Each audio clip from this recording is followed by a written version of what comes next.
Good morning friends. నిన్న మనం పసుపు హార్వెస్ట్ చేశాం కదా, ఎంత వచ్చిందో చూడండి. పసుపు ఇంత వస్తుందని నేను ఎక్స్పెక్ట్ చేయలేదు. చాలా హ్యాపీగా ఉంది. పసుపు ఇంత వచ్చిందండి. ఈరోజు దీన్ని నేను శుభ్రం చేసుకొని ఆరబెట్టుకున్నాను. ఈరోజు ఎంత ఉందో మనం తూకం వేద్దాం.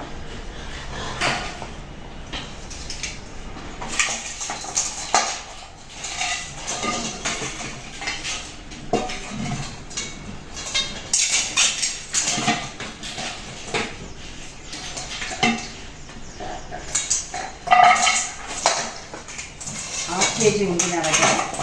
తూకం వేయడానికి పాటు హాఫ్ కేజీ ఉంది. హాఫ్ కేజీ మనం తూకం వేసుకున్నాక రెండు కలిపి కేజీ వేసుకుందాం.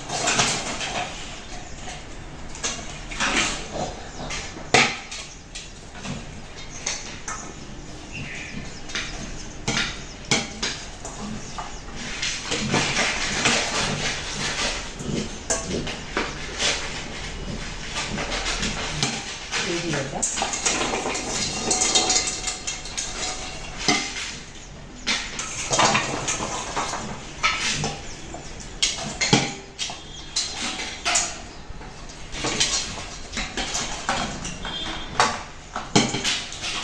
కన్నా కన్నా మన కన్నయ్య చూడండి కలర్ చేస్తున్నాడు.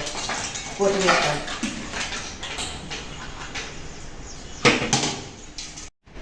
3 kgs.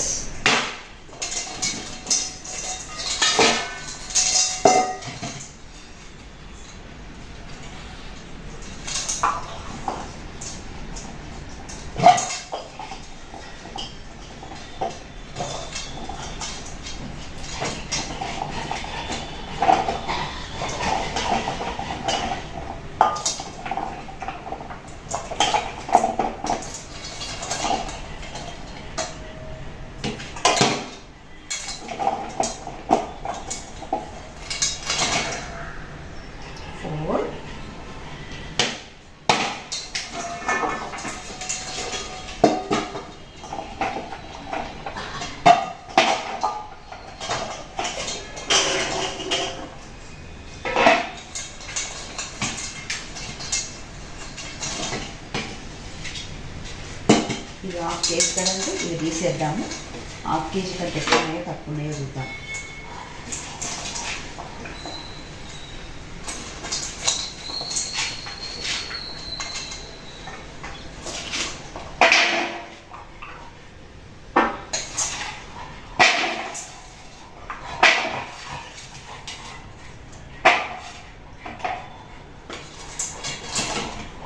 హాఫ్ కేజీ కంటే ఎక్కువ ఉన్నాయండి.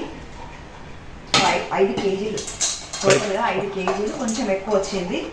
మనం ఒక హాఫ్ కేజీ విత్తనాలు తీసుకున్నా కూడా 4.5 కేజీ మనకు పసుపు అనేది మనం హార్వెస్ట్ చేసుకున్నాం మన టెర్రస్ గార్డెన్లో. ఆ గ్రో బ్యాగ్స్లో పెంచినప్పుడు ఏమన్నా తెగుళ్ళు అవి వచ్చినప్పుడు అల్లము, వెల్లుల్లి, పసుపు, పచ్చిమిర్చి వీటి ద్రావణాన్ని నేను పిచికారీ చేసేదాన్ని అండి. తెగుళ్ళు వచ్చినప్పుడు పేలుబంక కానీ తెల్లపేను కానీ ఏదైనా వచ్చినప్పుడు.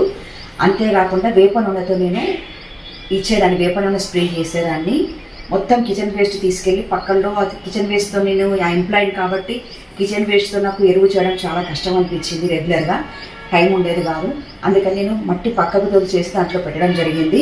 దాంతో ఆ బలంతో వచ్చిందే ఇదంతా. ఇంకా కేర్ తీసుకుంటే ఇంకా బాగా వచ్చేదేమో, కానీ ఇక్కడికే చాలా హ్యాపీ. నేను డిస్కరేజ్ అవ్వకుండా నాకు చాలా మంచి ఎంకరేజ్మెంట్ లభించింది. ఇదంతా చూసి మీరు కూడా ఆర్గానిక్గా మీ కుండీల్లో, గ్రో బ్యాగ్లో, మీ టెర్రస్ మీద పండించుకోండి.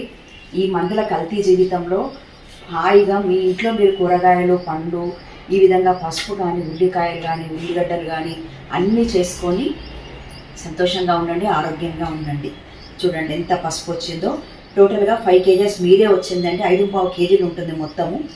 ఒక హాఫ్ కేజీ మనం తీసుకున్నా కూడా ఎరువు కోసం, మళ్ళీ మనం మిగతా విత్తనాల కోసం హాఫ్ కేజీ తీసుకున్నా కూడా 4.5 కేజీస్ ఉంటుందండి.